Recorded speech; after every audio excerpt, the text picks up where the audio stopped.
Hello, everyone. Welcome to an episode of the BG Show. I'm here to do a review for the Joker sequel, Folie à Deux, or I'm going to call it Joker 2, the sequel to the Joaquin Phoenix Joker movie from a few years ago where he won the Oscar. And boy, are we in for a doozy today. This movie has really taken over the internet, has been really, I don't want to say controversial like the first one, just been getting shit on. So I go into I'll start with non-spoiler thoughts. I'll give you a warning before we cover spoilers. I go into these movies, I always say, with a clear mind. I give it a fair review. I don't care what anyone says. And I guess my first non-spoiler point will be, I have a whole list on my phone because I didn't want to forget anything, is really just the overreaction, I think. This movie isn't as bad as I was expecting. Now, I didn't like this movie. I have a lot of holes, which I'll get to. But I don't think it was nearly as bad as I was expecting. Joaquin Phoenix, I thought, did a good job. Now, I think the script was bad, and I really had a problem with the Lady Gaga / Harley Quinn character. But from Joaquin Phoenix's perspective, I thought it was good. I thought it had a lot of the good. I still like the score a lot. I don't like musicals, so I'm biased. And I have a lot of problems with the connections to DC and how they're handling that. So at best case scenario, I give this like a 5 out of 10, probably more like a 4 out of 10. But the way people were talking about it, I thought they were saying like, "Oh, this is the worst movie of the year. This is one of the worst movies ever." And I'm just like, I don't think it's even close to that bad. Exhibit A, let me present you Madam Web, which is so much worse than this movie. Madam Web is the worst movie I've ever seen in my life. Definitely the worst movie in theaters. Probably the worst movie pound for pound. Just terrible. And that's a discussion for another day. But getting back to this movie, I think the problem I have with it first is just the marketing around the musical. They really tried to cover it up. And I knew about it, so I wasn't surprised. But I know a lot of people probably didn't know it was a musical. And I think going into it, not only was it a musical, but I thought the songs weren't good at all. I don't think there's one song that could like be catchy, that's going to catch on, that's going to be played. I honestly can't remember the songs at all. Even like when you think of a musical like this is like Grease, right? Like, I don't like musicals, but I remember songs. If you played me a song from Grease, I can instantly tell you that it's from that. Even if it was like a spin-off or like a remix of the song, I can tell you. The songs in this I thought were really bad, so even if you like musicals, I don't think you're going to even like this, because I think it wasn't... Obviously, Lady Gaga can sing, and I think Joaquin Phoenix did a pretty good job, considering he's not really a singer, but I just thought the music wasn't good. So I thought it was a bad marketing job. They should have been honest from the start and marketed that way. And I guess the continuing non-spoiler thoughts, my problem is it's so weird to me, like, there are certain elements of the movie that had DC characters, and then certain... Like, there were times where you can tell, we're, like... This is a DC movie. They kind of care about it, and then there are other times where they don't give a shit that it's the DC movie. And I think they just kind of have to pick a lane, either go all in or don't go all in. But they kind of picked and choose, and I'll get into more detail with spoilers. Why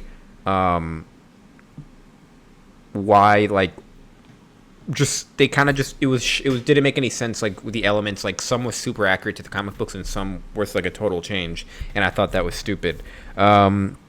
Like I said, I thought the movie overall, the biggest problem with the movie was that it was just boring. It was a boring movie. Not a lot was going on. The first movie was slow. This movie was boring. I thought that was a big difference. Lady Gaga's character, Harley Quinn, I just thought wasn't good. I don't think it was her fault as much as the script I thought made no sense. And it changed the character in, I think, one of the most crucial ways, which I'll get into in spoilers. But just kind of really a shit character. I thought a terrible character arc.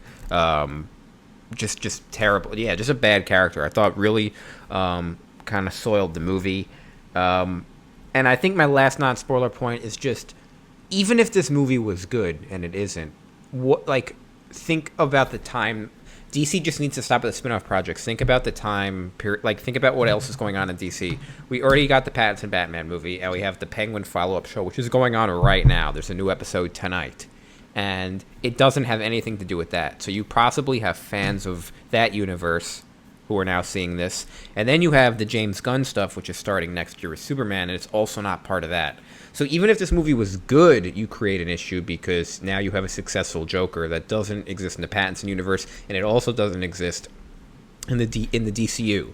So now you have 3 universes. You have the Joaquin Phoenix Joker universe, you have the Pattinson universe with Colin Farrell's Penguin, And then you have the DCU James Gunn, which is starting with Superman, Batman, the Brave and the Bold, the Lantern series, and those are kind of those characters that we know so far.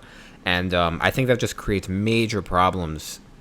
Like, forgetting even this movie was good or bad, I don't think you have three universes technically going at the same time. I think it's really ridiculous. You had Harvey Dent is in this movie, so technically you have the Two-Face character in this movie, and I don't like it. So yeah, I think overall, non-spoiler thoughts to close it out. They had to make this movie. It made $1 billion. There's no reason to spend $200 million on this budget. I don't even know if that includes marketing.